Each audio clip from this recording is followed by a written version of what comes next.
கலவை கணங்கள் பல கடந்து சற்றாத்தில் அறிய சென்று செய்யும் குற்றம் ஒன்றல்லாத கோவலர்தம் பொற்கொடியே புற்றவர்கள் புனமயிலே போதராய் சுற்றத்து தோழிமார் எல்லாரும் வந்து நின் முற்றம் புகுந்து முகில் வண்ணன் பேர்பாத சிற்றாதை பேசாதை செல்வ பெண்டாட்டி நீ எற்ற கொழுங்கும் உடலேலோடம்பாவாய்.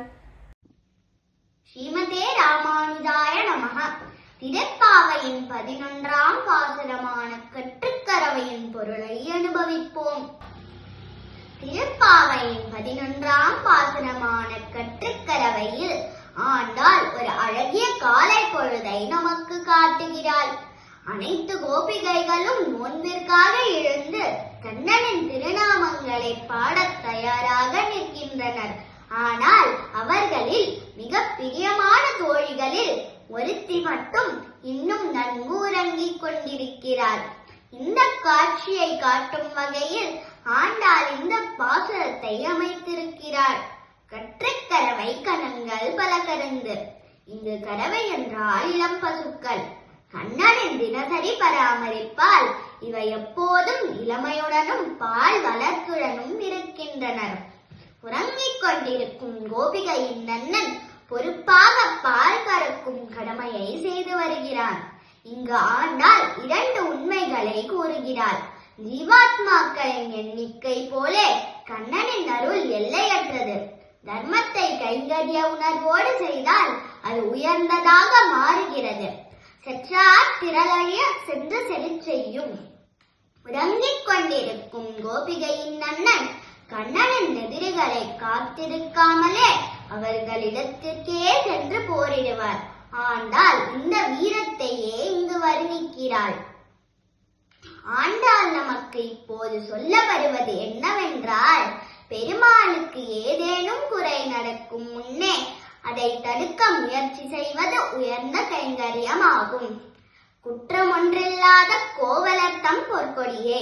இப்போது ஆண்டாள் உறங்கிக் கொண்டிருக்கும் கோபிகையை நோக்கி கூறுகிறாள். கோபர்களின் பொற்கொடியே. பொற்கொடியே என்ற சொல்லில் அந்த கோபிகையின் வெளியழகையும் பக்தியையும் ஆண்டாள் காட்டுகிறாள். ஒரு பக்தரின் உள்ளழகையும் ஆண்டாள் எடுத்து காட்டுகிறாள். கண்ணனின் பக்தராய் இருப்பதால் பொற்கொடி போன்ற மெல்லிய தன்மை அவளுக்கு உருவாகுகிறது. புற்றரவல்குள் புனமயிலே. அந்த கோபிகையின் நடை புற்றுக்குள் நுழையும் பாம்பை போலையும் மயிலழகை போலையும் அழகாக இருக்கும் என்று ஆண்டாள் காட்டுகிறாள். பக்தியின் அழகு எப்போதும் இயல்பானது. கோபிகளின் வேண்டுதல். கோபிகள் அனைவரும் உறங்கிக் கொண்டிருக்கும் கோபிகையின் வீட்டிற்கு சென்று, ஏன் இன்னும் உறங்கிக் கொண்டிருக்கிறாய்? நாங்கள் கண்ணனின் திருநாமங்களை பாடத் தயாராக நிற்கின்றோம். அவள் கண்ணனின் திருமேனியை நினைத்து மௌனமாக இருக்கிறாள். ஆண்டாள் இப்போது கூற வருவது, பக்தியின் பரவச நிலை அவளை அமைதியில் ஆழ்த்திவிட்டது. இந்த அமைதியை ஆண்டாள் மதிக்கிறாள். எற்றை குரங்கும் பொருள். கோபிகள் கேட்கும் கேள்வி, ஏன் இன்னும் உறங்கிக் கொண்டிருக்கிறாய்? நாங்கள் கண்ணனை தேடி எழுந்துள்ளோம். நீயும் உடனே வர வேண்டும். இப்போது ஆண்டாள் சொல்ல வருவது, கண்ணனை சேவிக்க விருப்பம் இருந்தால் தாமதம் கூடாது. அவர் நாமம் ஒலிக்கும் இடம், பக்தர்கள் கூடுமிடம். அதுவே நம் உண்மையான வீடு. பாசுரத்தின் மொத்த பொருள். தர்மத்தை கைங்கரிய உணர்வோடு செய்தால் அது உயர்ந்ததாக மாறுகிறது. கண்ணனின் நினைவு ஆனந்தத்தின் உச்சம். பக்தர்களோடு சேர்ந்து கண்ணனின் நாமங்கள் கூறுமிடம் அவர் வாழ்வின் தூய இடம். ஆண்டாள் திருவடிகளே சரணம். ஸ்ரீமதே ராமானுஜாய நமஹ.